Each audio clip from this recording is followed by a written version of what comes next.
welcome to all of you. Thank you for being with us. Really appreciate you being here this evening. A year and 9 days ago, we had our talent show. We kicked off our 50th anniversary with our talent show. That was a year and 9 days ago. I had a very pleasant success with that. February 14th, we had our Godparents Sunday and another 50th anniversary event over at Pinstripes. Again, the success of that really exceeded our expectations, and we were very grateful for that. This summer we did a Cubby Bear, a Cubs Wrigleyville rooftop event. That was a lot of fun for many of us too. We really enjoyed that. This is really our final event until our grand banquet. Of course, you know when our grand banquet is. But tonight we have the pleasure of looking back a little bit and looking ahead. What we want to do is thank all of you for being here this evening, and we want to thank those who have made this evening possible. Other than the speakers, we have the committee chaired by Teresa Spiropoulos, assisted by Eleni Athis. Thank you for everything that you've done for us this evening, ladies.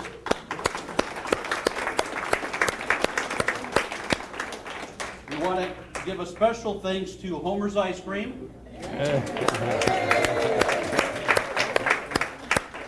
to Produce World for all of our fruit and for our soft drinks, and to La Petite Folie probably for our centerpieces and our flower arrangements. Did I mispronounce that? Sorry. How does that go?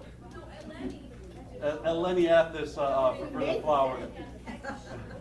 But again, thanks to all of those who have participated and helped us out this evening. A special welcome to Father Camp. Father Camp, why don't you stand up for a moment? How old is he, 90 years old? Yes, we're at his 90th birthday party. Father Camp is from Technic Towers for many years, a very good, and I really mean this, an old friend of Jim Smirles. Father Camp recently turned 90 years old.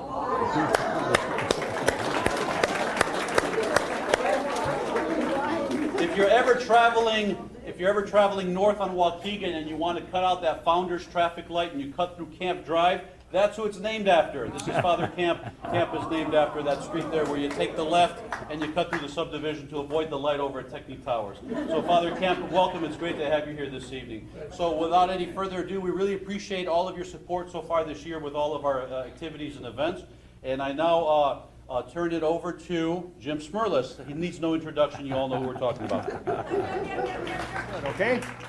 All right, ladies and gentlemen. Well, as I started to sit down trying to figure out what we're going to put together for tonight, I started thinking, how do you recall 50 years of growth, 50 years of dreams, 50 proud years of accomplishments in such a brief period? Well, I guess the best place to start is from the beginning. It was back in 1958 when the suggestion of forming a Greek Orthodox church in the North Shore suburbs was the cornerstone of several social gatherings by who I like to refer to as the six. Well, thanks a lot. Hey, hang on a second. Let's do something here. Let's start from the beginning. There it is. The six founding couples of Saints Peter and Paul, specifically Jim and Desi Allens, Tom and Irene Athens, Peter and Kiki Bakakis, Ted and Emily Kamadas, Jim and Mary Kula George, and Nick and Dina Manis. It was at one of, yes, let's give them a round of applause. It was at one of these gatherings, a party at the Kula George's house, when everybody started to get ready to leave to get home so they can get up early to take their families to Chicago to church and Sunday school. When the Kula Georges suggested and offered to host what is now referred to as the first meeting of this group at their home, then residing in Morton Grove. A number of decisions were made, as well as a date for another meeting to get the ball rolling. Needless to say, there were a number of reasons they discussed why they felt the time was right for the first Greek Orthodox church to be built in the Chicago northern suburbs. But one story I love and I think really says it all was one Sunday when Tom and Irene Athens were driving their young daughter Carol, who had a tendency of getting car sick. Well, one Sunday she got car sick again, and Tom and Irene had to turn around and go home, and little Carol asked a very simple question. Daddy, why do we have to go all the way to Chicago each Sunday to go to church? Well, it was at that first meeting at the Kula Georges when they all agreed to meet again and go for it. So Tom and Irene Athens agreed to host the second meeting, although I was not at that meeting. From printed articles and letters I have received from the founding families and what I have been told, at that meeting, Judge Peter Bakakis was instructed to obtain necessary papers to incorporate the group in accordance with the state of Illinois statute, as well as the rules and regulations of the Greek Orthodox Archdiocese of North and South America. Also at the meeting, they agreed to invite a few more people to the third meeting, which was going to be held at Peter and Kiki Bakakis' house in Glenview. That was in the summer or fall of 1958, and that's when I was asked by Jimmy Allens to join them. Also in attendance at that meeting was Pete Manzoris of Glenview, and Mr. Nick Anton and Peter Tatulis were there as representatives of St. John's Church. At this meeting, at this third meeting, several items were decided, one of which was the appointment of temporary officers when Nick Manis and Jimmy Allens agreed to serve as our temporary president and vice president. Also at that meeting, Peter Bakakis reported that he'd been working closely with the Archbishop of Chicago, His Grace, the Right Reverend Gumbriles, and all necessary articles and incorporation papers had been completed and ready for signature. Upon completion of the legal work, and in his capacity as judge and notary public, Peter is certified and attested to the signatures of Nick Manis, Tom Athens, Ted Kamadas, Chuck Krekus, and myself as the proud signatures of the original Articles of Incorporation for the formation of Saints Peter and Paul Greek Orthodox community. The papers were first sent to the Archdiocese for approval on November 5th, 1959. An affirmative answer was received from the Archdiocese. On this basis, the charter from the state of Illinois was then received on November 12th, 1959. Interesting, the original charter called for and included the names of 28 members of our first board.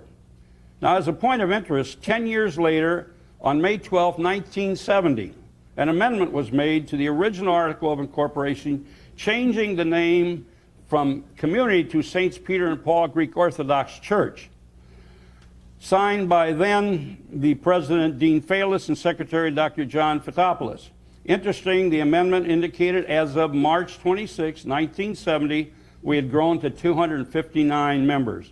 And the amendment was notarized by another parishioner, Kay Janis.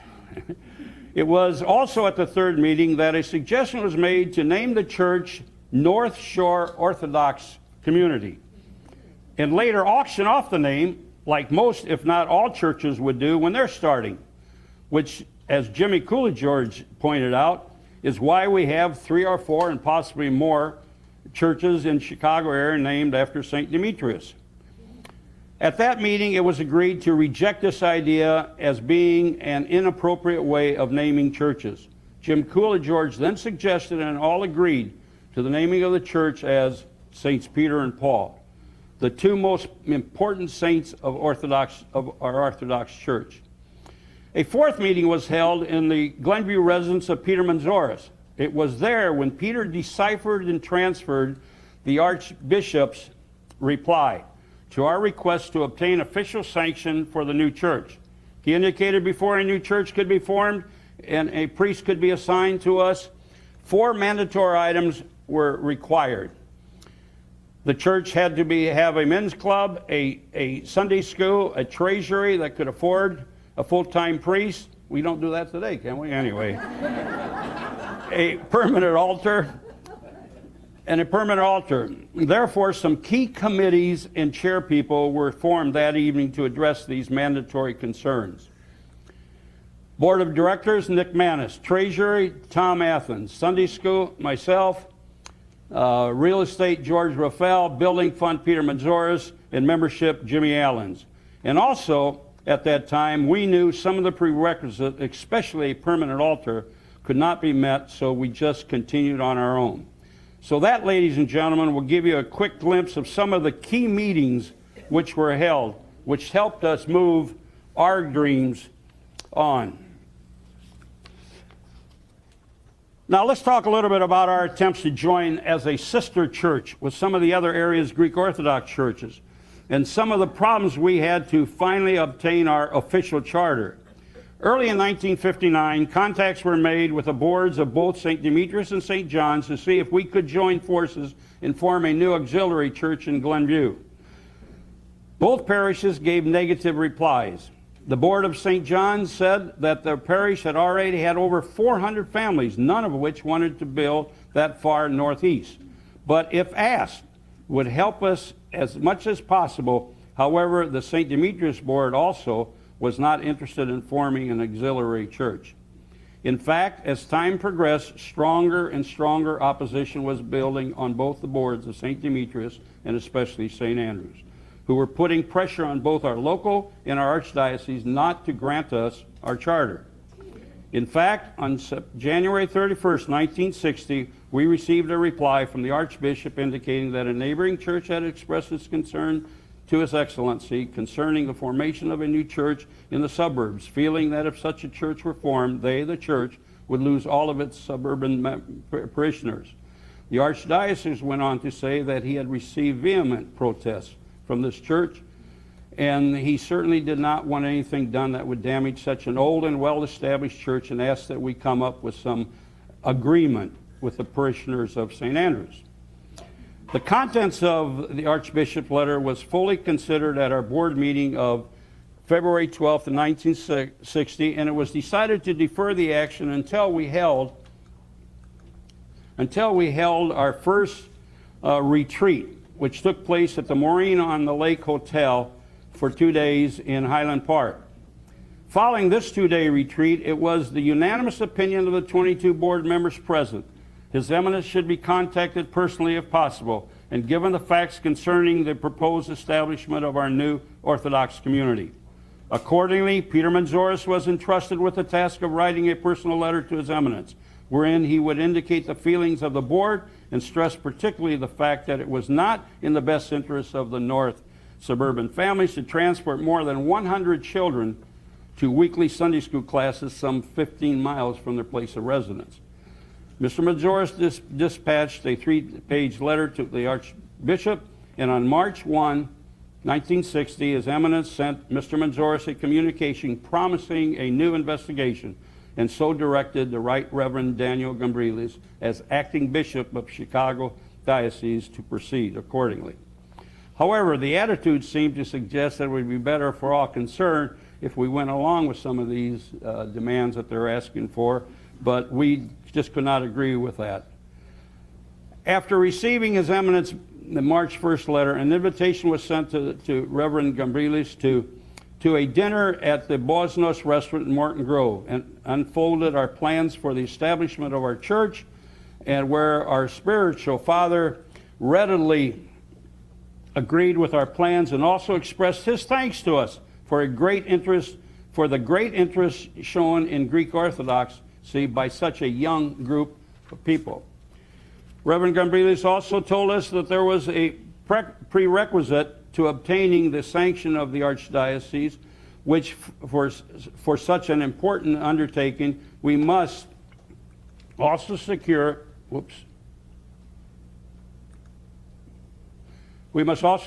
the consent of at least 100 families in the area who desired to establish a new spiritual center. This was easily agreed upon, and the good father departed after blessing the young missionaries of our faith and wishing us Godspeed in our new spiritual endeavors. The thorny St. Andrews and St. Peter and Paul problem was finally resolved at a meeting in the Chicago Greek Council on March 25th, 1960. While many of the community leaders were attending a reception in celebration of Greece's independence, although not invited at first denied entrance until later when His Eminence heard we were in the hallway. He ordered them to permit us to enter, needless to say, at the dismay of several rather influential people. Thus, we were able to hold a public appeal to His Eminence in front of representatives of all of the diocese churches and boards. I will tell you, the members of our board made an unusual, genuine display of faith in our cause, and I am certain His Eminence fell the enthusiasm in our souls. And in fact, Peter Bakakis made such a plea, he fell to his knees. And he begged His Eminence to grant us our charter, at which time His Eminence leaned over to the president of St. Andrews and whispered, "There is no way I can deny these people their charter." And he gave us his blessing. Yes, after a lengthy discussion, His Eminence gave us his official blessing and assured us that a church charter would be issued as soon as he returned to New York, and directed us to continue to organize, saying that we are now fully sanctioned. To which he immediately followed up by sending us 150 archdiocese membership cards, of which this is Jim and Betty's card, was one of the first ones that we issued back there. Look at the dues, guys, 35 bucks, okay? And by the way, Jimmy Cardis has never been given the proper, like a lot of people have, recognition. He did all the wiring, he did all the sound system from the original church, and we appreciate that, Jiminy. And as mentioned, as a prerequisite to obtaining the sanction of the Archdiocese, we were required to secure the consent of at least 100 families in the area who desired the establishment of a new spiritual center. So what did we do? We would meet at Jimmy Allen's Cashin Brothers establishment. Because he had a big phone bank there, we could make a lot of calls at one time. We would go through the phone book, one page at a time, and look for any name that looked Greek. We also sent articles to all suburban papers announcing the formation of a new church, and listed in the articles Jimmy's telephone number and our telephone number to call if they were interested in hearing more about it. And boy, did we get some interesting calls, I'll tell you. Jimmy Allen's also contacted the Wilmette Welcome Wagon, and eventually our communities and other communities' welcome wagons, and thus we were able to obtain the names of many Greek families moving into the suburban area. In addition to informing them of our new congregation, one of the primary things we wanted to do was to invite them to our first general meeting at St. David's Episcopal Church in Glenview, which was to be held in the fall of 1958. Yes, what we did was to invite all of the people who returned our calls and those who signed our petition to the general meeting at St. David's Church. Now, ironically, unbeknownst to us, to each other, another group spearheaded by Dr. Angelo Artemas in Skokie had been talking about forming a church. In fact, at the time we were making our phone calls, I understand, and getting ready for our first gathering at St. David's, Dr. Angelo had invited Father Hondras from St. Andrew's Church to a dinner at his house to discuss the possibilities of a sister church with St. Andrew's. Well, the long and short story of it was that Dr. Kritikos tells us that Father Hondras was so upset and disagreeable on that suggestion that he left without finishing dinner. Now, those of us that know Father Hondras, that's hard to believe, but anyway. It was then that Dr. Kritikos heard of our meeting and contacted Nick or Jim, and they also came to St. David's meeting. A number of things were decided at what I call this first pivotal meeting, including that all 18 gentlemen in attendance agreed that we would formally organize, and all agreed to serve as members of the first board of our community. And we passed our first offering basket. Yes, just before adjournment, someone had a hat and suggested we pass it around, and thus we made our first collection consisting of $36. And off we were going. Now, these are to the best of my ability, these are some of the names that were in attendance. I'm sure there were others at that meeting. And we're going to continue to try to pursue and get those names. As indicated, at the meeting at Peter Manzoris' house, we discussed the letter received from the Archdiocese in which the 4 prerequisites were mentioned, but more specifically, a Sunday school and a permanent altar, which we knew were going to be our toughest challenge. So at the meeting, I was asked and agreed to look into forming a Sunday school. The first thing we needed to do was to find a place to hold our Sunday school classes. In addition to a number of storefronts that several members of the group had given me to look at, Nick Manis, who was principal of Niles West, and Ted Kamadas, who was assistant superintendent in one of the Skokie elementary schools districts, gave me a number of schools to look at. And Tom Athens' suggestion I look at Crow Island School, where his children attended. If any of you have ever seen Crow Island School, it is so unique and had so many features. As soon as I saw it, I knew that was it. This is where we had to be.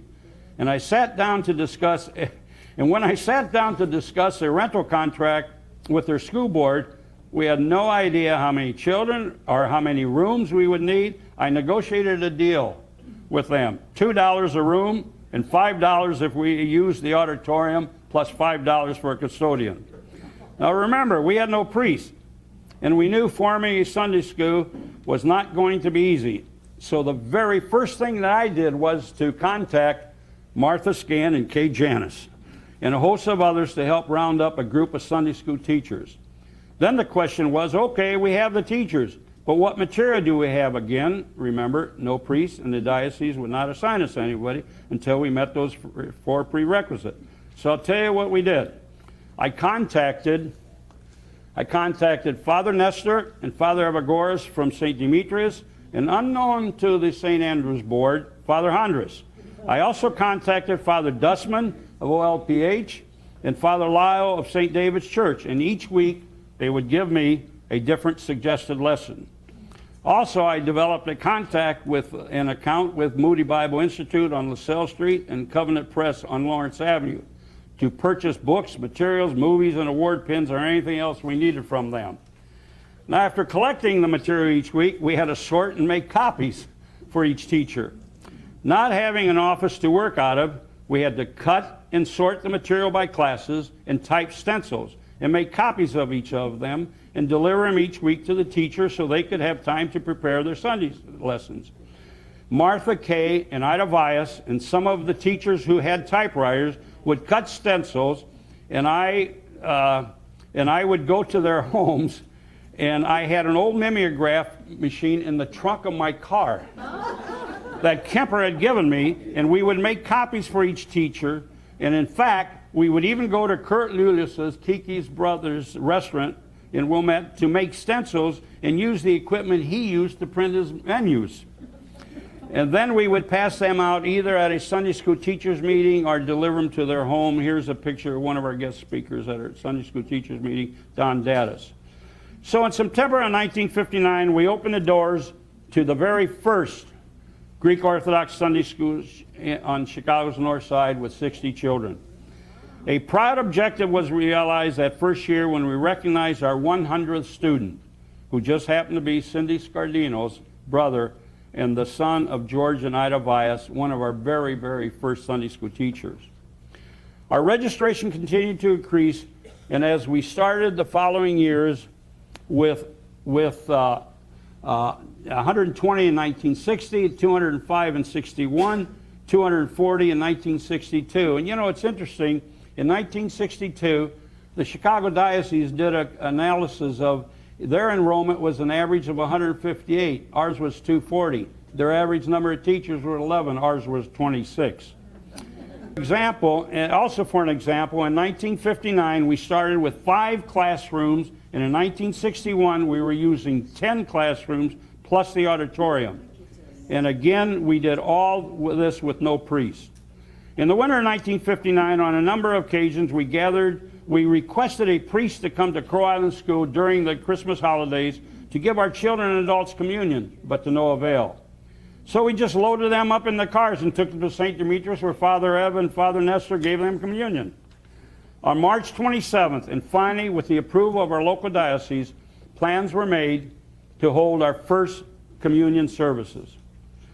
A temporary altar was set up, and a retired priest by the name of Father Petrovus was sent to us by the bishop. Not only did he conduct our first services, but we received communion. But under the auspices of the Women's Club, our first pancake breakfast was held, and over 225 children and adults attended. Now remember, Father Petrovus had only received permission to conduct communion, and orders had come from the Archdiocese that he could not continue to hold regular services because our church school building had not been sanctioned. As you can imagine, everyone kept thanking Father Petrovus for coming, and we kept saying, oh, how we wish you could come to Crow Island and hold some services for our children and families. And he said, why not? I'm retired. What are they going to do, fire me? Yes, he was so impressed with the young group that he did return to conduct services every Sunday at Crow Island School. And in fact, because he lives so far near Harrison and Central, I told him if he would come, I would pick him up every Sunday at 8 o'clock. And we could get to church early enough to set everything up and also get him home. Okay, now that we were going to have Sunday services, we needed a portable altar on wheels. So what did we do? We called Stash, Peter Christopoulos, and Nick Canellis. And Shazam, it was done. Wheels because we had to roll it back and forth into the closets. Now we were also going to need a choir, chanters, altar boys each Sunday. Vivian Cardwell offered to form a choir for us. Now that was before Manoli started as our chanters. So our first chanters were actually Ted Kamatis and Sam Dedes. And I'm telling you, they were very good. Shortly thereafter, Manoli agreed to be our chanter, and Leon Scan would pick Manoli up at 9 o'clock at a bus stop at Foster and Central because he didn't drive. And then Leon and I would switch after church. I'd take Manoli back, and he'd take the father back home. Father Petrovus' son assisted his father as an altar boy. But it became obvious to us that we were going to need several teams of altar boys. So I contacted my cousin, John Poulos, who was in the senior Sunday school class, and John, with the help of Dean Stellis, recruited several more altar boys. Teams that were then trained and formed and trained by Father Petrovus and his son. Now getting back to Sunday school. Time just does not permit me to even touch the surface of the creativity of our Sunday school teachers and our tremendous growth and success. But we did everything we could to convert a school building into a house of worship and make the children want to come back each Sunday to their house of worship. Here are a few slides of how we set up our narthex to give our children a sense of entering a house of worship and not just a regular school building. We had the candle stands. And looking at the candle stand there, I think of the candles. We could only afford one box at a time. And when we'd start getting low, we'd go buy another box. And the altar, we set up an altar to make it as realistic as possible. And we would gather the Sunday school students together on a regular basis. And here's a typical classroom. There's Connie Fotis, there's the Dallas girl, there's Martha Scan, that's Evelyn. Only reason I throw this in, I want everybody to see, I was thin back then, okay? All right. And here's a picture of Mary Ann Blanis. Mary Ann Blanis teaching her kids, and I look at those names in there. I don't know, Tommy Kavoris, are you here? Tommy was going to try to make it. Tommy is probably 6 feet tall, 250 pounds now, and I'm saying, how did you sit? He was one of the guys in there. I said, how did you sit in that little chair? But I guess I'm one that shouldn't be talking about that. Anyway, also another example, but because we did not have services, whenever any services were going to be televised, we would bring, then we did have adult sessions, which Jimmy Coolidge coordinated and had for us. Another example, but because we didn't have services, whenever any services were going to be televised, we would bring out our TV sets, and the children would come into the auditorium and join in with the services. Now look at those eyes, and don't think that these kids weren't starving for this religious knowledge. And we did not miss a beat. We had our own Sunday school music director, Ann Criticos, who would work with each class throughout the year, and all those Christmas pageants we had. And that ham, Kurt Lulis, and what a ham he was. He kept insisting that the chimney be built and placed in front of a window, and he would climb through the window and come through the chimney. But this one year, he got caught, and after a half hour of ho-ho-hos, we finally had to tear the chimney down and free him. But look at some of the material out of an album that we prepared for Father Lotto in 1961 when he when he first came to meet and visit us prior to accepting the thing. And we gave him this album which as an example of some of the things we were doing. If you look at the list of teachers we had, there was 2-3 pages on this. There's too many to put on now. But we had a list of the teachers who taught in 1961, a year before Father arrived. And look at the names of some of the pre-nursery kids on here. The Allens. I look down here, Barbara Demetrius. I look down here, I see Steve Coolidge. Stephen Coolidge in pre-nursery. Never graduated, that's right. And as much as possible, but very definitely, all prayers were prepared and given to our children to take home in English, Greek, and phonetics. An example that was the evening. There's our morning prayers, and there's some of our evening prayers. And in 1964, we moved our Sunday school from Crow Island School to the lower level, where we brought 275 to 300 students in this hall down here with no dividers. Only thing we had is maybe some cardboard partitions or something like that. And if you can see up in the one corner up there, I don't have my marker here, but if you see up in the one corner up there where the curtains are, remember eventually what we landed up doing is we landed up putting curtains in tracks with curtains, and the whole basement was covered with curtains. Then we'd pull them, and we made individual classrooms, which was all right until someone would show a movie. And again in 1964, with Father Lotto aboard, and because the church really wasn't completed yet, we built our own little chapel. We built our own little chapel down here. Now you notice that the picture, this picture here was on the first, the church was still being built. But the architect, when he built it, he said, let's build the lower level. You can use the lower level while they're building upstairs. So that's why Father said, bring them over, and we had our services here for the Sunday school kids. Yes, I could go on and on about these dedicated mothers and teachers, some of them who are still with us today, but they are as the teachers today are. Absolutely unbelievable, and as they say, priceless.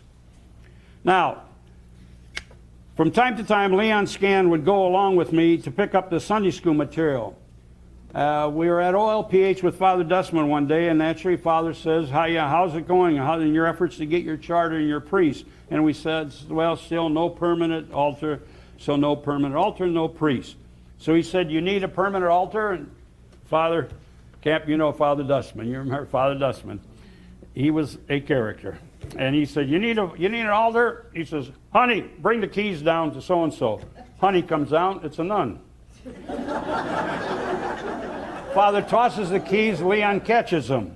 And he says, there's your permanent altar. We said, what? OLPH had a small church that they had purchased from the Methodists, with one stipulation: when they were ready to build their new school building, either we moved it or let them tear it down.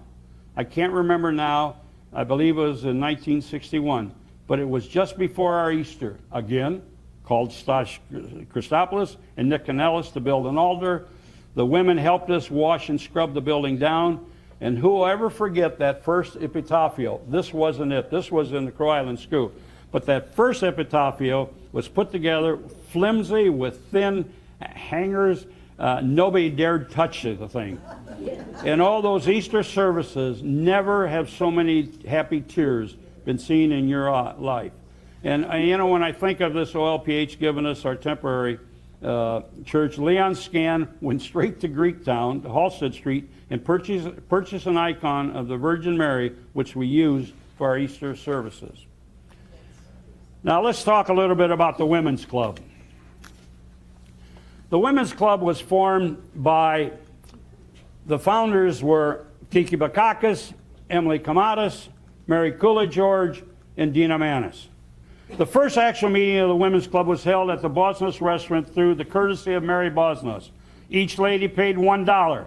It was not a very good turnout. However, a paper was passed around requesting the name of potential members.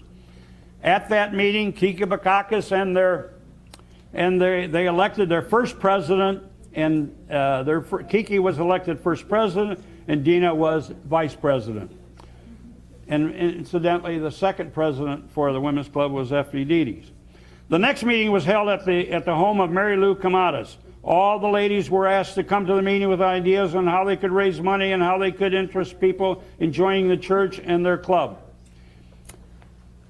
And they made plans for future coffees, for the fashion shows. And they had a number of fashion shows. This was their first fashion show, which was held at the Shermer Hotel with a profit of about $60. A profit of $600. I think this is Emily Camadas. Is that showing back there? Yeah. Is that Bergadon? I think that might be Bergadon, and I can't remember who this is. But anyway, but they planned all of our dinner dances. And here's a few slides that I had on the dinner dances. There's the Raffels and the Manises and the Allens and the Stevens. And they were planning another one here. Here's Augusta. Come on. Anyway. That bothers me now. No. Anyway. And the Nick Manis and Camadas, and there's Kiki and Reggie and I. But anyway, our first dinner dance was held at the Tam O'Shanter. And I don't know if anybody can remember what the price of the menu was. The meal to go to that dinner was $8.50. And our second dinner dance was at McCormick Place, and we used to draw 300-400 people at that. And the other thing that the Women's Club always did, they arranged to have turkey trot, square dances, and they always arranged to bring their Opa dancers to entertain us, and they had many other things that they prepared. Now here's two slides of a reception that the Women's Club arranged for us at one of our feast day celebrations at Crow Island School. I know the women will never forget their first bazaar ever held. It was held at the Wilmette Women's Club and chaired by our one and only Mary Coolidge. And Mary, how many people showed up for that? None. Yes, a whopping none. Nobody, but the Women's Club members showed up themselves, and not to be outdone, they made a profit of $1,000 because they purchased their own contributions.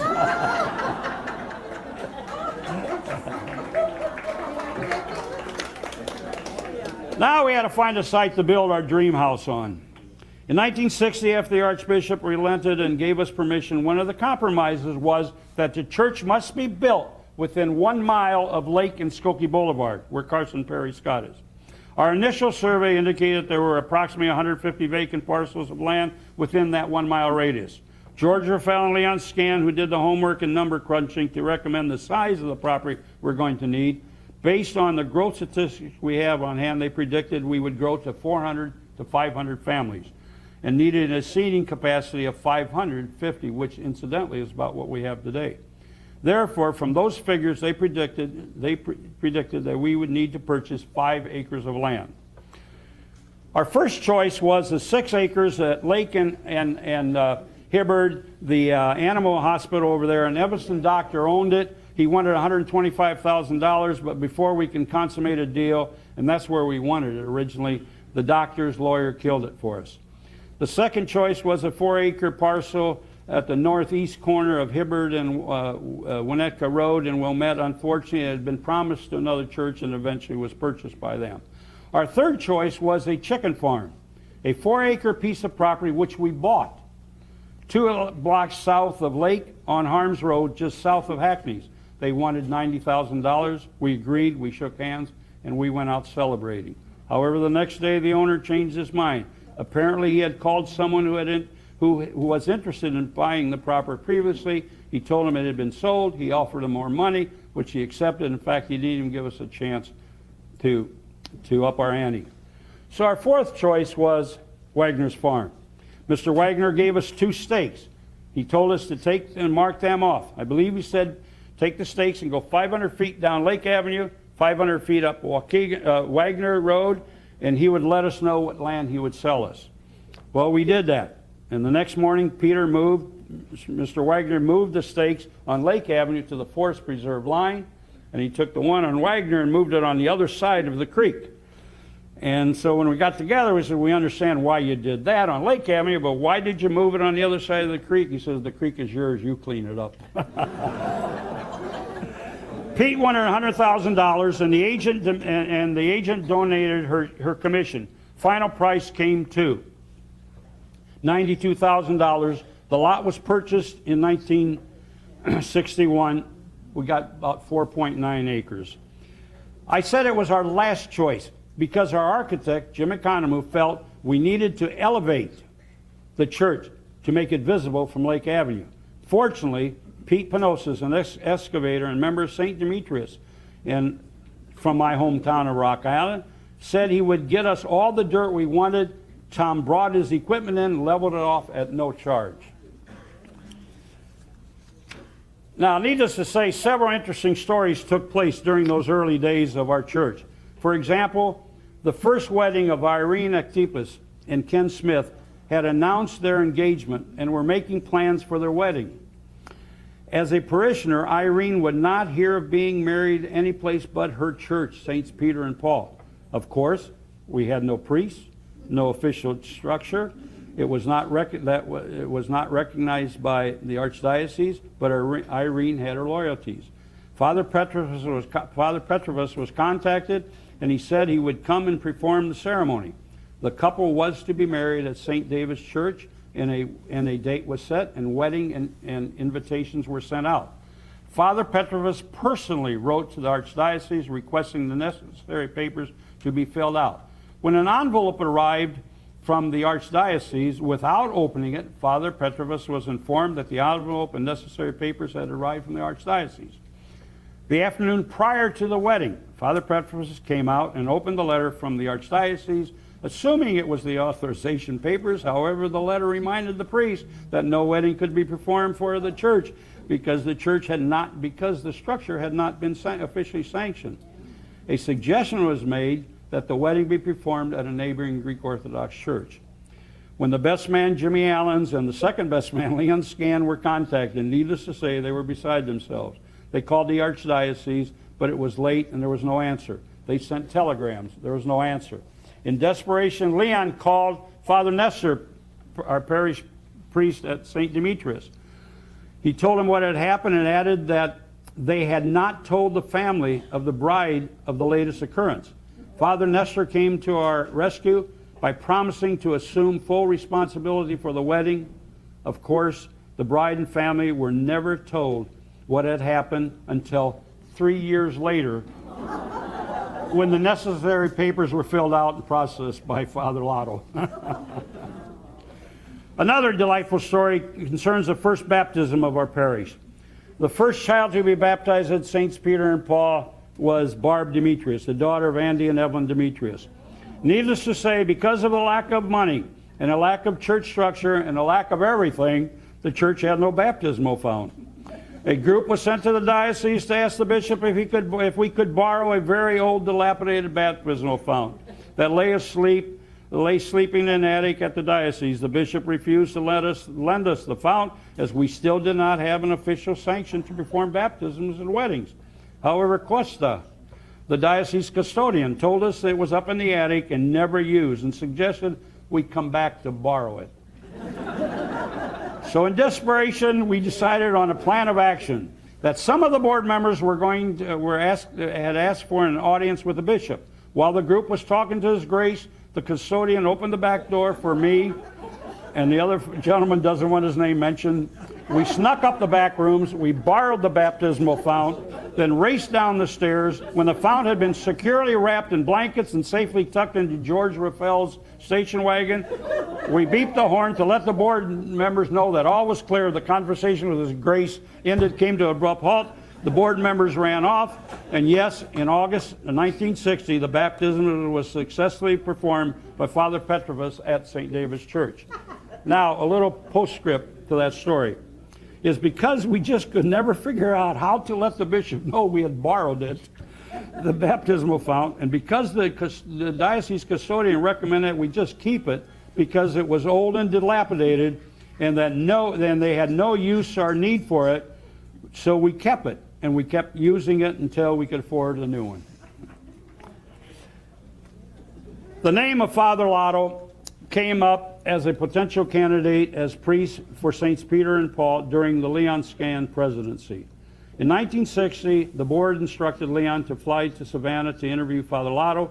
While he was down there, the Archbishop assigned another priest to us. But the board was so upset by this assignment that we wired Leon to and mandated that we would not accept the assigned priest, and that he should continue in his pursuit of Father Lotto.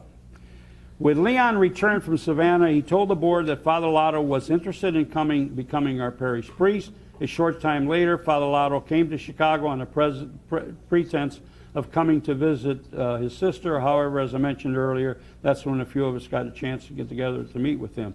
So the Scans invited us over to their house to have this meeting. A month later, Father sent a letter to our board confirming that he wanted to come and serve as our priest. But now, permission had to be obtained from from Archbishop Jacobus. He kept sending us some very fine priests, and we kept turning them down. Leon was relentless. He kept badgering His Excellency. For example, every time the bishop came to town, Leon was so determined to see and remind the bishop that he would stand outside in the parking lot prior to any Vesper services and wait for the Archbishop's car to roll up so that he can open the door, and the stunned Archbishop would look up and say to him, "Que doi se pedimo?" And are you here too, you know? But Father received his final authorization for his transfer to Glenview in January of 1961. Father's family came to Glenview, and he conducted the very first liturgy for us at Crow Island School in February of 1962. In November of 1963, Bishop Melodios officiated with Father Lotto at our groundbreaking ceremony and consecration of our land. 1 year later, on November 15th, Father conducted our first divine liturgy service in our new church, and which is, needless to say, quite an emotional thing for all of us. And then on it was May 6th that we actually had the groundbreaking for the Father Lotto Community Center, and on October 6, 1973, we honored him by dedicating the Dennis G. Lotto Memorial Center, and he will forever remain in our hearts for all the love and the guidance he gave us as a friend and spiritual. Excuse me. But he was a good friend to everybody and a spiritual leader. Now, hey, how could we conclude and not say anything about some of the other, the picnics we had in those days? Here's Andy and Steve Stevens, the shish kebab kid, getting a deal on some meat. And the picnics we had, just the rides were unreal. This is the only time you can contain the Papa George kids, you know.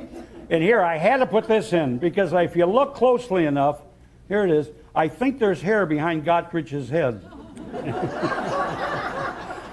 And we had more Lucumadas queens, the Lucumadas and the women today and everything else, but they're just pictures. And here's the shish kebab kid. The shish kebab, here's Steve Stevens, Ted Zoros, Nick Canellis, Teresa's father, Jimmy Bartholomew. I think that was Jim Petrus and Nick Mitchell. And here they are again, the shish kebab kids. And they did everything to raise money in those days. This was a kissing booth, I think it was, up there. And and you know, when we talk about the cornerstone, and we did, ladies and gentlemen, in 1964 we planted a cornerstone. This is Tom Athens and Andy and Sam Cavathis with Father. In 1964 we put a cornerstone in there that 100 years from then, in 2064, the children will open that cornerstone and see what we'd have. And we have none of us will ever forget the 2 million pieces. There were 2 million pieces of mosaic that Tonelli put together. They put it together in Italy, broke it down into small pieces like a puzzle, and installed it and throughout the church, and it was just something else. And here's a picture when the Women's Club, again, Evelyn was president of the Women's Club at that time, and they donated the money for the thing. And all kinds of fundraising, the #1 hustler in the fundraising. He was selling an autographed football from the Bears, and this was the All-Pro Bill George. And not only did he sell the football, he sold the tickets. And talking about hustlers, here's Chris, and this is what, but even Andy Callis got into the picture, and with his famous, I call them smokers, the men's clubs, he raised in 30 years or whatever it was, over $600,000. And there were a lot of other ministries. I keep saying we were a complete church back then. This is Jim Bartholomew, Teresa's father again. We had one of the best Boy Scout groups in the North Shore. And the basketball continues. But again, this is George Elato and John Capitas. But again, ladies and gentlemen, and you're talking about our youth in those days, those crazy mixed-up kids, that's what it was all about, those youth group and that. And how do we don't have time to recognize all of our past presidents, both the men and women's club. But, you know, ladies and gentlemen, as Paul Harvey would say, and now you know the rest of the story. Thank you very much.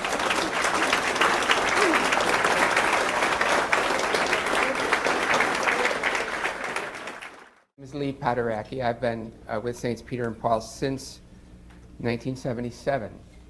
I would like to, I'd say listening to Jim, I realized what my talk is about.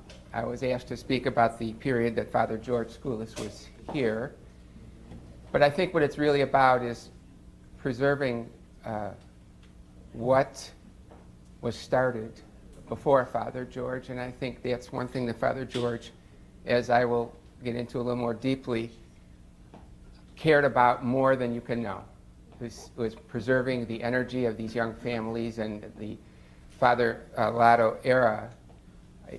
It's obvious watching how much went into that. You know, how much of all of you and your predecessors went into starting this from scratch. And so I think that's what, more than anything else, what Father was about. So I'll start more formally. Father Angelo, Presbytera Patricia, Presbytera Mary, Father Vladimir, fellow parishioners. I really appreciate this opportunity to speak to you tonight. It's an honor. You know, we can think of a parish as the buildings, the land that Jim was talking about, or you can talk about the proistaminos who have been here. I tend to think first about the people that worked here that affected my family so much, the energy and the humor of Father George Pyle, the persistence of Father Mark Elliott. He was the first priest that was ever ordained here in our parish and wasn't permitted to be ordained because his Greek wasn't good enough. But he stuck it out and he took lessons and he got ordained. And there's also been other priests who have been so helpful here. There's that quiet humor of Father Vladimir and the gentleness of Father Peter Pappas. I remember youth workers raising 4 children here. They were awfully important to my family, and I'm sure to most of yours. I remember Carrie Joyner DeVeris, and my favorite was Andy Georgianis. When I couldn't relate to my teenage sons, he could, and he was here for them, and it was a real wonderful resource. I remember George Gartelos, who was here when we lost Father George. But to me, St. Peter and Paul, more than anything else, is a parade of people like you and me, just a parade of faces that made this parish, you know, what it is. A family, really, an extended family, more than a corporate entity. And I'm not going to try to, I don't have Jim's memory for names. I don't think it was important to know the names who established this parish, but the ones who have come since then, I think rather than just give you a list of names, I'll try to give you a history as I know it, as I remember it, of Father George's years. Father Schoolis, Presbytera Mary, and their daughters Alexandra and Catherine arrived in 1973 from the Diocese of Pittsburgh. Again, as I mentioned, I met him 4 years later. My first impressions of Father George were his gentleness, his kindness, and his remarkable singing voice. He had just an amazing voice. He once told me that his other career choice would have been to be a professional singer. That was his love. And I guess that's why he was such a champion of the choir and why the choir was so important to him. He loved music. For me, my mother was Greek Orthodox, but I was raised in the Catholic tradition. So coming and marrying my wife Gigi and becoming Orthodox, I was struck by the difference in the way priests in the Catholic tradition versus this tradition are assigned and how they serve, and what the effect is on the parishes. Catholic priests, as you know, they serve a few years and then they're moved on, whereas here it's kind of a lifetime appointment, and there's some wonderful things about that. You become close to your priest. He becomes your spiritual father in an Orthodox setting. The downside, of course, is it's a terrible loss. It's very painful when you lose your father, your spiritual father. And so incoming priests, as Father was in 1973, I think that those are tricky waters that you have to navigate sometimes. There's a lot of feelings that are out. And I wasn't here at the time, so I don't know how that went the first few years. Father did tell me about what happened a few years later, though, with respect to the language issue, and I think it's a good thing to discuss a little bit. In preparing for the 50th anniversary, I saw videos of our founders, and they made it very clear that this was to be an American Greek Orthodox church, meaning that it was an English language parish. I think that was something that is unequivocal in the early videos that I've seen from the people who started this church. Father told me that during the 60s, there was a relaxed immigration period, and a lot of people came from Greece to Chicagoland. And as they prospered and moved to the north suburbs in the 70s, they began coming to our church. So the demographics of Saints Peter and Paul began to change a little bit from the young 20-something families, 20-year-old families that had started this parish. And so there became a little bit of an issue as to these people who were coming from Greece naturally were more comfortable with Greek language worship, or more Greek language in worship, whatever. I wasn't here, and I'm just relating my understanding of what that was. So it got a little contentious, apparently, and I guess it's good that our ancestors were the inventors of democracy, because there was a vote taken in our parish. The Greek language, the English language won quite decisively, but I think at that time Father added the Greek Our Father as an olive branch to try to soften the blow a little bit, and that pretty much is the way we are to this date. In preparing for this talk, I was really surprised to learn how much of a national reputation Father Skoulas really had. That played out really well in terms of adult education. We had speakers here that were remarkably famous or profound Orthodox theologians. We had Bishop Gerasimos and Bishop Kallistos Ware several times each. There were other speakers, Father Anthony Koniaris, Father Thomas Hopko, Father Stanley Harakas, Father Roman Braga, many others. And that made the adult education here special amongst Greek Orthodox parishes. As far as church school itself, I was fortunate enough that when we got married, my wife was a teacher. She taught 6th grade here when we got married. So I was allowed to assist more as sergeant-at-arms, than as a teacher. I certainly wasn't qualified. But in those days, school children and teachers did not attend liturgy at all. We actually taught the whole time while liturgy was going on. And Father was not comfortable with that, with children not being used to being in church. So we started, my second or third year here, we started an experiment with the older children, like our 6th graders, and we would actually, as a class, after the first hour of school, we would go into liturgy as a class. We would file in, and sit together over at the baptismal, farm. And that was an interesting, experience, because they were a little restless and they weren't with their parents, and so there was nobody to tell them off. And then finally, after we had stopped being teachers, Father went to the system that we have now, which is a much more enlightened system, I think. The children leave after communion and have church school, afterward. About 1978, Father George, one thing he changed and he led the transition from a dues-paying financing of our parish to stewardship. And stewardship is something that we still live with today. Obviously, stewardship is better for the parish. Financially, it's better for us as parishioners.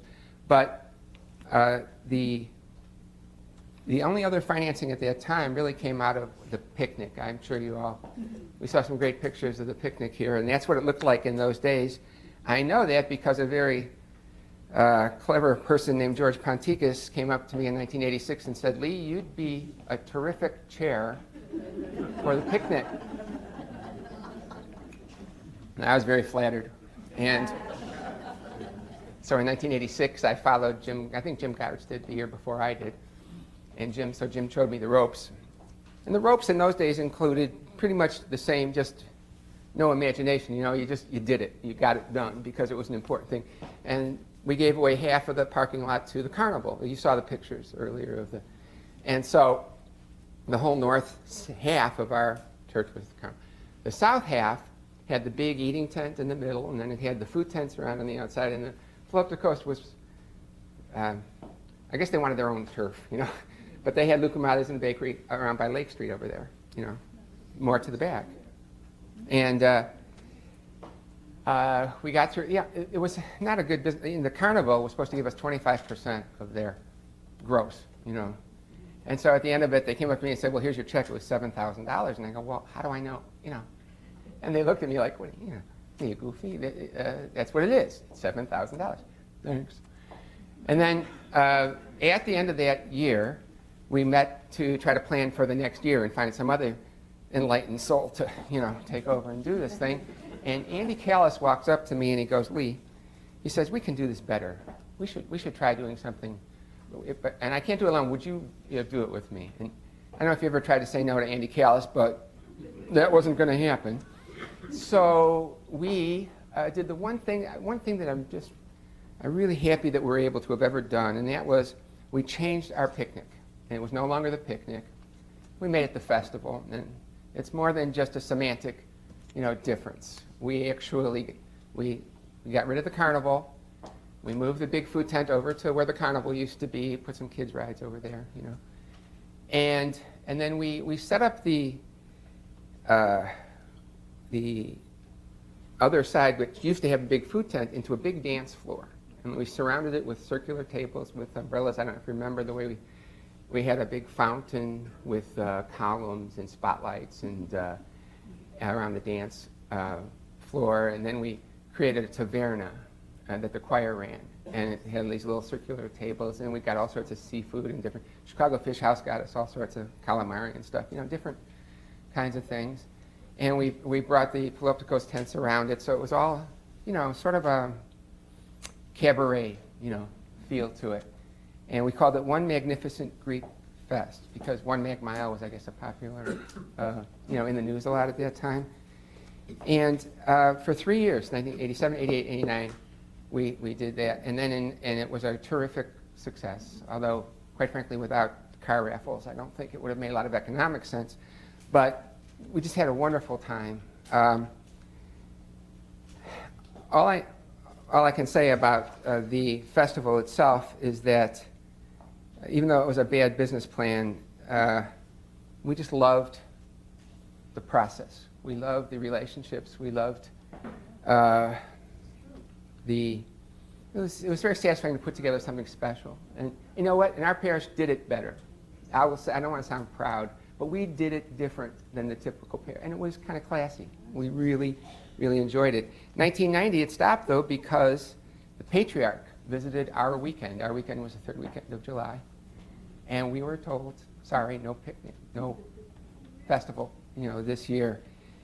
We were I guess we were running out of gas because once the next year came along, we just decided we couldn't get it together. St. Hieronymus really wanted our weekend, so they kept calling and saying, and we said, fine, go ahead. And we stopped until, I think, 1998. We didn't, for like 8, 9 years, we didn't have a picnic.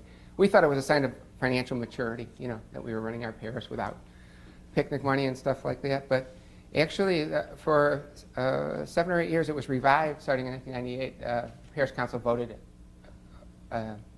50-50 to, well, the vote was equal. We didn't vote to start it, but when the vote is equal, the president of the Parish Council can vote, and so George Carcases voted to resume the festival, and it was resumed until a few years ago.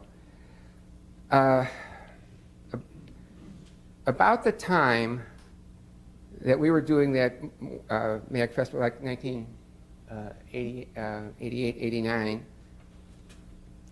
the last relative of Peter Wagner died, one of his sister who was living in the house across the street.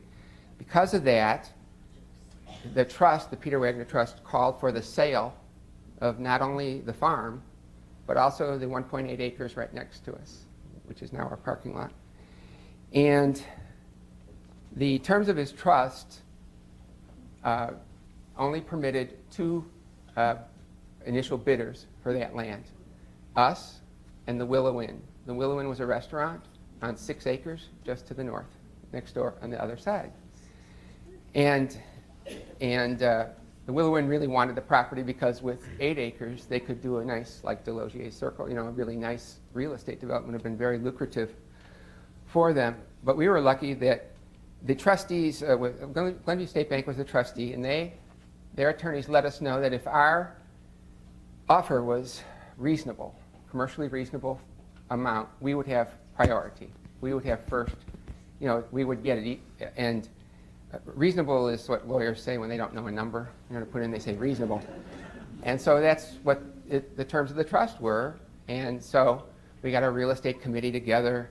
We don't, you know, we don't have chefs here that much. We don't have restaurant owners, but we're good at real estate. We know how to handle business matters in our parish, and we had a great group of people.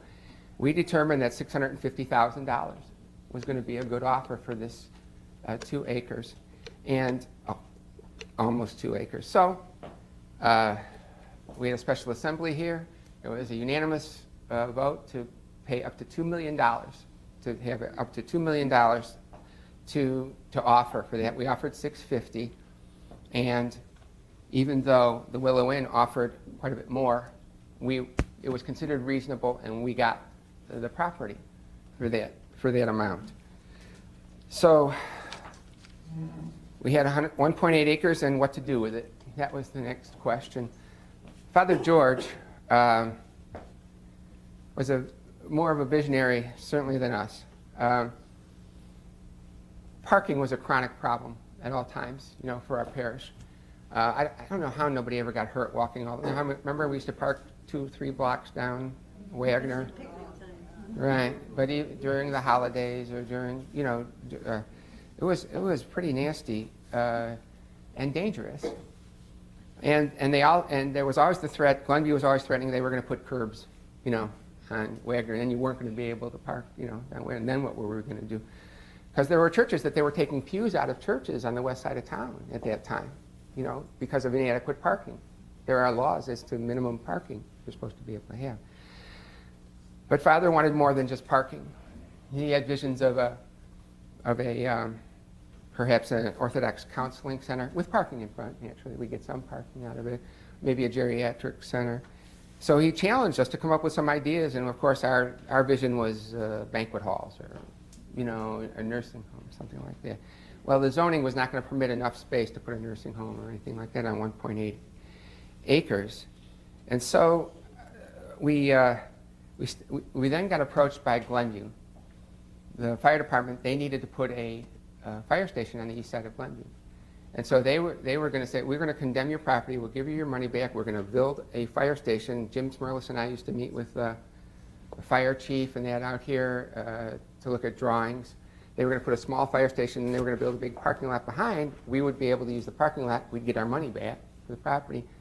It wasn't ideal, but you know, since they were talking about condemning it, it was probably a good, you know, compromise. Then the lot across the street came available, and they said, no, thanks, we don't need your lot now anymore. So they built the fire station across Lake Street, and we didn't need it. And so we were back pretty much to square one. At that time, now Father George had just passed away then, and at that time, we were having our parish council meetings without a priest, and this was very early in 2001. One of the parish council members said, Willow Inn is closing. And so we thought, well, gee, if we could buy that, then we'd have 8 acres there, and we could talk about a nursing home or something substantial. And we didn't know necessarily where we would get the money to do it, but so I said, I gave the gavel to the vice president. I said, well, let me go over there. So I ran over right then. I talked to the son of one of the owners over there, and he said, this story is just as a point in case of when we bought the property. He said, you know, with respect, he said, you're the only people we won't sell this property to. They were still bitter about losing the 2 acres to us when they had bid more for it, and we got it. So it's kind of funny how those things work. At that time, the next week, it was amazing. A classmate of mine from law school walked up, the only other half-Greek in my class, actually, who was on the board at the Park District of Glenview. They had just bought the farm for $8 million. It was 20 acres. And that took a lot longer to sell, because we had the lot for 8 or 9 years by then. And he said, you know, we don't want to use 2 acres of our 20 acres for parking. If you will allow us to build a parking lot on your lot and allow us to park there, you can keep your parking lot, you can use it for parking, we'll pay all the cost of building it, of maintaining it, repairing it, everything. And so we were direly in need of parking, and as it turns out, that's how we got our parking lot. And we didn't pay actually a penny for the construction of that parking lot. And it's still our land. It's a lease for 20 years, and when the lease is up, it's still our land. So it's funny how things work out. By 2000, the land and the parking solutions, now by 2000, just before all this took place, Father George was still with us. And that was parking, the issue with the parking lot and the land that was just one of Father's initiatives. He wanted the space under the gym built out for the youth. That hadn't been done yet. He was pushing for handicap access. You know, we didn't have an elevator then in the year 2000. He was about to attend a groundbreaking for a Habitat for Humanity home, which the St. Stephen's Men's Group here had sponsored, and our parish was behind. Our parish actually funded the building of a home in Waukegan by Habitat for Humanity. And Father George was just then going to be attending the groundbreaking for that. We didn't know it then, actually, but Father's health was really not good at that time. And that's, as I was preparing for this talk, that's when I really realized how much Father cared about this parish and about maintaining what this parish is. In 2000, we started talking about Father's future, and he knew that it was time for him to retire, and we had talked about an emeritus position, you know, where he could be here just for Sundays and would not have to work full time. He could write, he could travel. It's sort of a sabbatical that he had never had, but that he could still be here with us here on Sundays. And so it was really time in early 2000 for him to retire. But Father would not submit his resignation until he had made certain that of who would succeed him and what that would mean to this parish. This is not conjecture. This is discussions that we had at that period of time.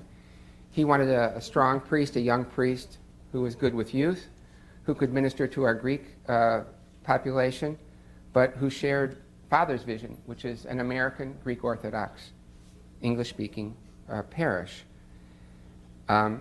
At that time, in early 2000, he became aware of a young priest from originally from the Chicago diocese, but who was in the south suburbs of LA, who previously had been, before that assignment, had been the national director of youth ministry for our archdiocese, and whose father was a priest that Father knew was a strong priest.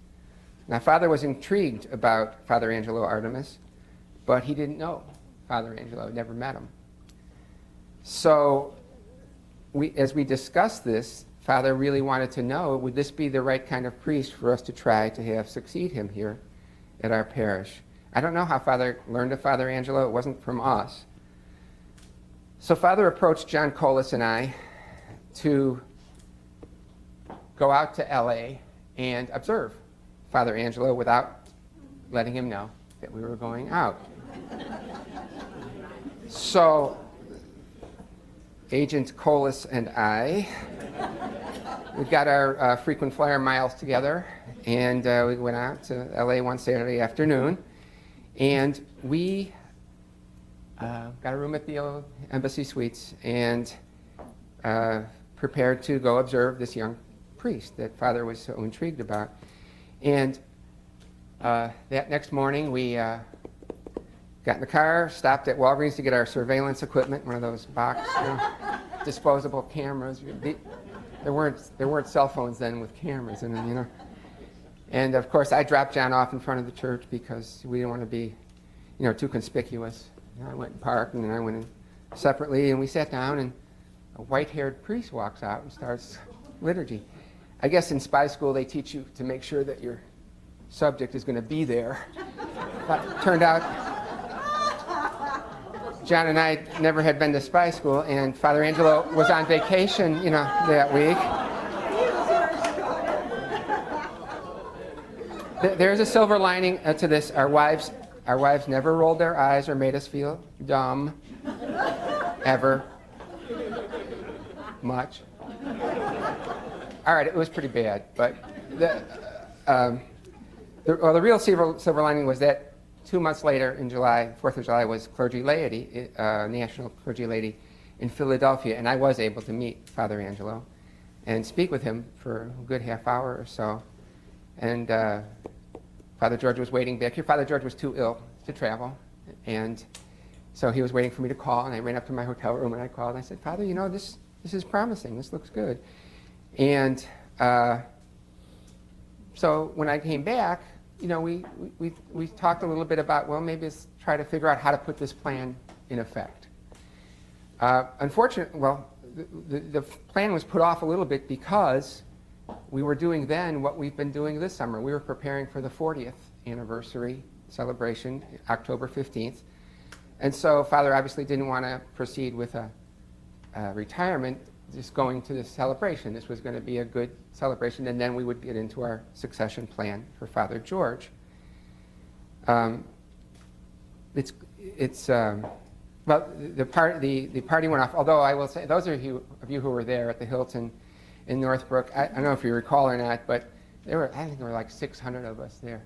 And the Hilton, in their wisdom, had scheduled a bar mitzvah in the same room that afternoon, and they were still there when we started showing up. So there were like 600 of us out in the hallway. It had to be the most stressful hour in my whole life. I was unbelievable. But it came off without a hitch. And then the next morning, that was Sunday, the 15th of October. The next day, the 16th, I get a phone call from Jim Smirles. Lee? Hey, babe. Great party. Excellent job. But we got to do the 50th really big, okay? We got to start right now. Let's start getting the pictures. I'm like, it's the day after, But Jim is true to his word. He's captained us. He's led this effort for the 50th, and he's done a wonderful, job for us. But it was kind of cute that he would call me the next day. Sadly, 2 days later was October 18th. We lost Father George of blessed memory. He fell asleep in the Lord on Wednesday that week. So our succession plan was a little too little, a little too late. I guess we just have to live with that. But I will never. To me, it is the best evidence of just how much he cared about this parish and because he must have known that he was at risk. But he cared enough to say, no, I want the right person to keep this parish the way it's been since 1960, the way it was started and the way it should continue, to be. So at the time, we had no assistant priest. Father Vlad was here, thank goodness, to give us some continuity. But we've been in a lot of trouble without two men who really came through for us. One was, I mentioned before, George Cartelos. Father George saw something in him. He was our youth ministry director. And he saw that George could be more. and started working with George through ministries and things like that. Now he is Father George Cartelos. He's in the Diocese of Denver. And without George, between him and Presbyter Mary and our office staff, we just, for 8 months, we had no priest, and it was really very difficult. However, the diocese, in its wisdom, the metropolis, provided us with Father Evagoras, a name I saw today on the slides. And he came and did liturgies for us. He drove from Crown Point, Indiana. He was 84 years old. He's retired, but he drove from Crown Point every Sunday to do liturgy. And then he came 3 days a week to run our office. It was just the most remarkable thing. I can't get over him. He's just the most amazing human being. The process of honoring Father George's wish to bring Father Angelo here was then begun. We were looking to bring Father Angelo here. I won't get into the nitty-gritty of that. It's like watching legislation being made. It's not a pretty thing, and we're just pleased that it worked out the way it did. On June 1 of 2001, Father Angelo began his ministry by blessing the Habitat home that Father George had broken ground for. It was a nice irony, I guess. And Father Angelo has allowed us to continue to be, I think, a different kind of parish that Father George cared about so much about protecting. And Father Angelo has brought his own considerable energy, his talents, his devotion to us.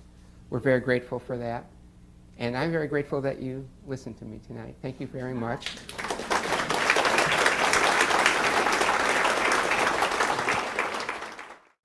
Special thanks to Jim Smirles again and to Lee Poteracki. I really appreciate that. You know, we're being videotaped tonight too for those who are interested in seeing these presentations later. And they say what, that the camera adds 5 pounds to you? Well, when Jim was speaking, they had 3 cameras. Lee's in the negative territory there, and you can say what you want. First and foremost, and you know, I had some notes here, and I don't have them right now. Anyway, some statistics I wanted to share with you. But first and foremost, how can we not be grateful to our founders? How can we not be grateful? You know, there is no such thing in Orthodox faith as good pride, so we don't use that word. At least I try not to use that word. But we have to sincerely be thankful. And the Greek word for communion is Eucharist, Eucharistia, sincerely and profoundly grateful to those who established what we're celebrating now. We're celebrating 50 years. Those who came before us. We have to ask the question, would today's young people do the same? Would they do the same? We have to ask that question, would they do the same? We have a lot to celebrate here too. The statistics I wanted to share with you are how many funerals in almost 50 years? 734 funerals. I think that's good news. Why would I say funerals are good news? Because I think it's always better to be buried out of a church than to not be buried out of a church. It's always better to be buried out of your mother, your nave, your second womb. It's always better to have those blessings. Thank God that this church has been here for 734 people to be buried and be born into their new life. Those numbers seemed high to me when we were going over the registry. How many baptisms in 50 years? Well, let's go with weddings next. 734 funerals, I remember that number. Weddings were about 1,300. 1,300 weddings. Thank God that there was a sanctuary and a sanctified, sanctioned sanctuary and a place to go in order to commit one's life to another in front of God and to be sanctified by God. Thank God for that. Baptisms, 2,303 I think was the number. 2,303. And by the way, that baptismal font story, that explains a lot about Barb. I now finally understand Barb. Geez, stolen baptismal font, my goodness. 2,303 people baptized and sanctified by the sacraments of the faith, the mysteries of the faith, being born into this world, being born into the Holy Spirit, being born into the life of the church and the life of Christ. What a special blessing that is. Made possible again by people who believed in a church community. That's good news. And the other good news here too, when priests are looking upon parishes, you know, every parish has its particular character and its particular flavor. One of the things that they look upon before they decide to go to a particular parish is in its history, did they build a community center first? Did they build a gymnasium first? Or did they build a church first? What do you think clergy prefer? The community that build the church first, because that's the right foot. That's what we believe in. That's what everything else supplements the church community. Very important for us. And as we look at these statistics, we can tell you right now, we're right around, we've been finishing the last several years, right around 800 families, right around 2,400, 2,500 parishioners. That doesn't include several hundred who are not active, who are not current members, who are still remotely related to the parish or related to the parish in more specific ways. So let's say 3,000, maybe 4,000 people are peripherally involved in our parish. Look at the numbers of baptisms, weddings, funerals, particular weddings and baptisms. How many of those children are still here? Married couples. It's just depressing for me to go into the recent registry and look at the weddings that were done every year. How many of those couples stay with the church community? Our parishes are shrinking. The Greek Orthodox faith in this country, although the Church of Jesus Christ of Latter-day Saints is growing, Catholicism is growing, and it's not just an immigration growth. It is a very positive young people and young family growth too. Catholicism is growing. Islam is growing in this country. Why is the Greek Orthodox faith not growing? There's a lot of things that we can say about that. But when we talk about our future, we have to be profoundly grateful to our founders, but we owe it to them to honor them by continuing and growing, not to just be complacent with the past. There are 4 churches in Chicago right now that are only alive and around because the Metropolitan insists on keeping them around so he can have $9,000 or $10,000 a year from them. Sorry I'm putting it that way, but he's asking old-timers without young people in the parish to keep the parish open because he will not close down a parish, even though they have no future. Over half of the parishes here in the Chicago area, Greek Orthodox churches, are not making it their budgets this year. Over half. How do we continue and how do we work for the future of the church? One thing we have to say, every parish council, every parishioner, every metropolitan needs to finally acknowledge that unless a parish supports itself and its operating budget through stewardship, it does not have a future. Unless we believe in ourselves enough to support ourselves, we cannot rely on others and think that we're going to grow forever. So we're kidding ourselves. Stewardship is the way to go. It's been about a decade here that Saints Peter and Paul has been able to operate its budget, operating budget, without any kinds of fundraisers supplementing the budget. That's something we all need to be grateful for. Any pastor would be so appreciative to all of you and to the parishioners who can support the parish and its operating budget through stewardship trays and candles. That's a good sign. We will, always continue to use English. I've been taught a long time ago that the services and the ministry and the mission of the church is in the language of the people. We have 3 levels of Greek. We have ancient Greek, we have New Testament Greek, and by the way, the New Testament Greek was the modern spoken Greek of the time, and we have modern Greek. Today in Greece, through the efforts of the Archbishop Christodoulos of blessed memory, the New Testament has been written in modern Greek, and some services are being done in modern Greek as a step toward relating to the people in their tongue. We have to continue as a Greek Orthodox church that uses English so that people can understand in their native tongue what the faith is about. So those are 2 things we need to focus on. First and foremost, we have to support ourselves. If we don't believe in ourselves enough to support ourselves, we have no future. We have to continue in the language of the people. And then I'm going to share for you, and I'll ask you to memorize these 4 things too. The mission of the church according to our archdiocese. I worked at the archdiocese for 7 years as the director of the archdiocese youth office. It's ironic watching some of these pictures and seeing how Archbishop Iakovos was so tough with you in 1960, 61, and 62 while you were stalking him, how he was tough with all of you. He was a very tough boss. I worked with him at the archdiocese. He was a very tough boss.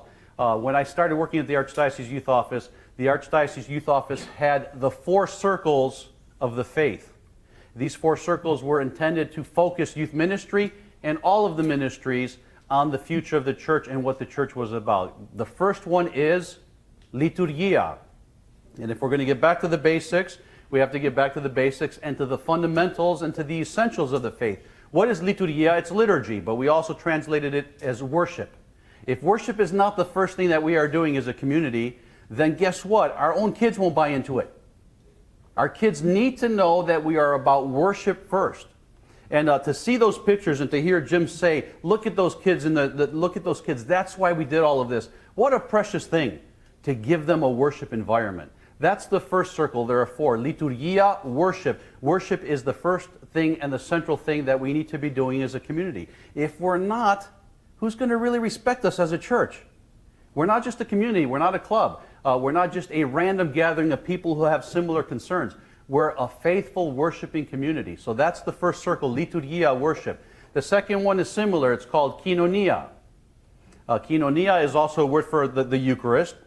Koinonia is also a word that is translated into fellowship and communion.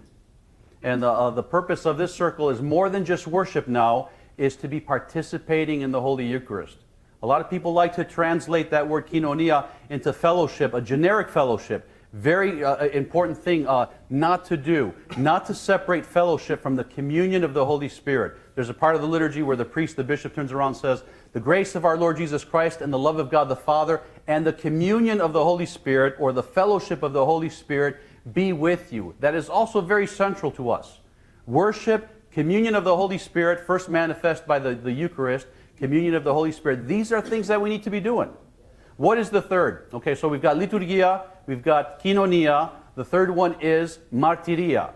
What is a martys, a witness? What is a witness? Somebody who saw something? No, it is somebody who's going to show others something. A martys is somebody who will witness the faith.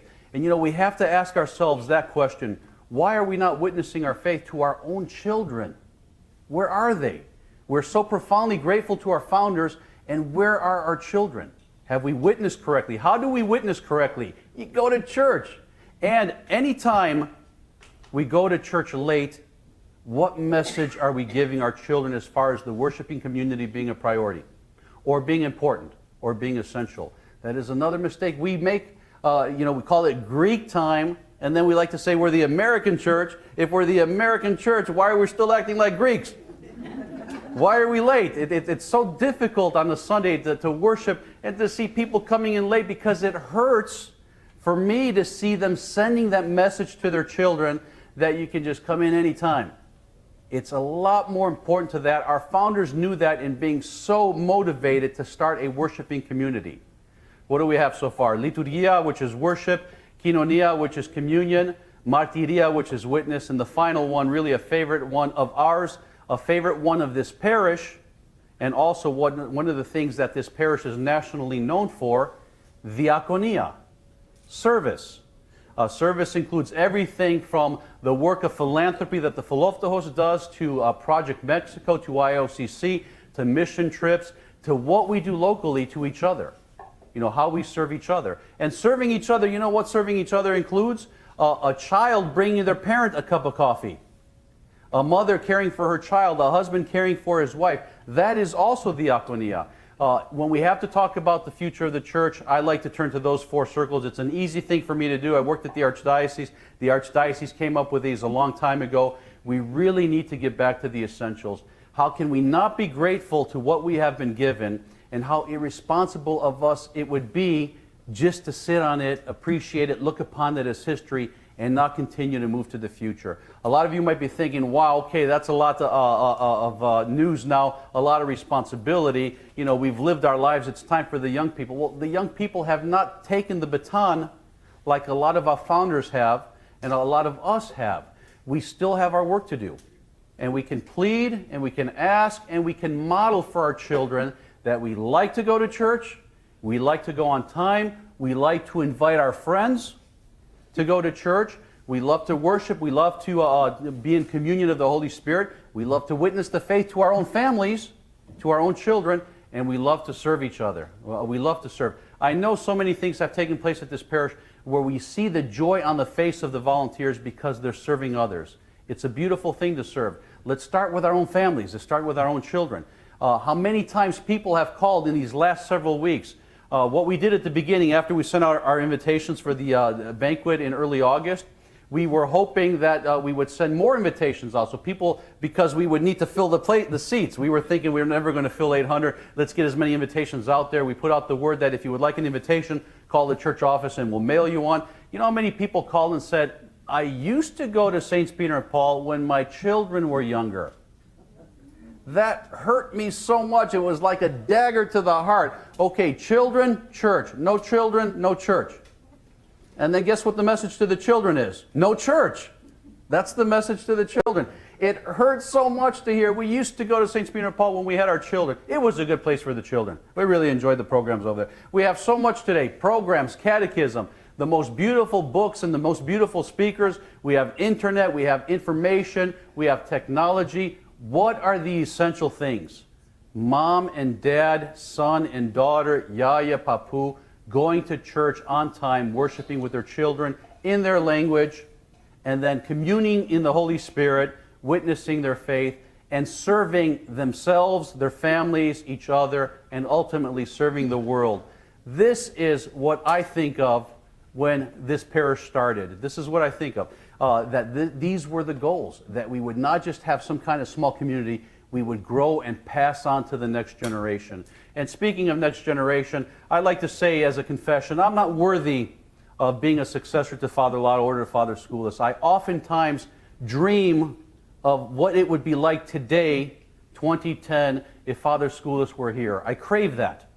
If Father Schoolis were still here, how different this place would be, and how different I would be, and many of us would be. And you know, when you see Father Chigana celebrating his anniversary, Holy Apostles, how unique it would have been if Father Lotto were here 50 years, you know. How unique that would have been, and what he would have meant to so many people and so many parishioners and to so many generations. I crave my predecessors. They really did something here that I don't believe I'm worthy of doing. They've established something, they've continued something, they've served in circumstances much more difficult, if we can even talk about difficult circumstances. We've been given everything today. We've been given everything. I've been given everything. Look at what we've been handed here. When I came here in 2001, what a beautiful place. I know we had some work to do and some cleaning to do, but what a beautiful place. What beautiful people. What a beautiful legacy. But now, how much more work we have to do for our future. Again, I want to thank all of you for participating in this evening. And let us not forget the essentials. History is beautiful for us to motivate us. Not to just to look back on, but to motivate us to continue to worship, to continue to commune in the Holy Spirit, to witness our faith, and to be servants of Christ in our faith.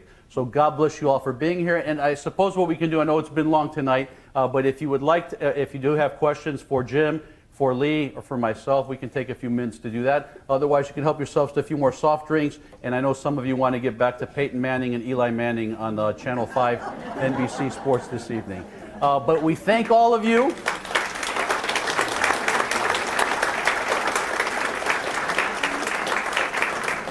We thank all of you for being here this evening and ask you to continue working with us for our future and for our children's futures. God bless you all.